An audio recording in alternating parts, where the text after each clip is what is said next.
Hi, everybody. Welcome back. This is Ginger Lewman, and I am sitting here today with Katie Perez, one of the education consultants here at ESSDACK. Hi, Katie. Hello. Katie's going to be working with us with the Moving the Needle conference, talking about vicarious trauma and relationships and how important these are in our work. Yes? Yes. Katie, tell me, what gets excited? What gets you excited about this topic, or why do you think this topic is so important and vital for those of us who are trying to heal trauma and solve poverty?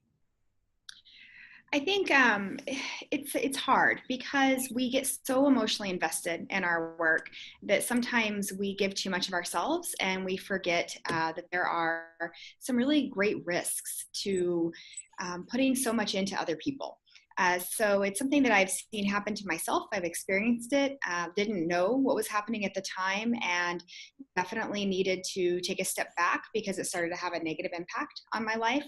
But the brain can't quite decipher between when we hear about trauma all the time, if it's really happening to us or if it's happening to someone else. And so any of us in helping professions really need to be aware of what the risk factors are for dealing with vicarious trauma, and then what we can do to buffer that in our lives so that we don't get to that point.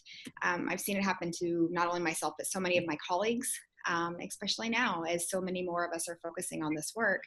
It's important. It's big. It sounds important. So tell us, when people come to your session, what are they going to walk away being in their pockets? What are they going to gain from hearing you speak?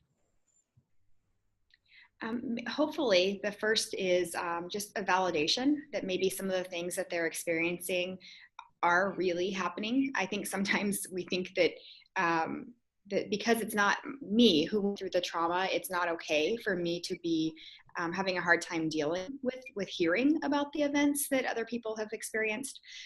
So a validation that it's completely normal to be having a hard time.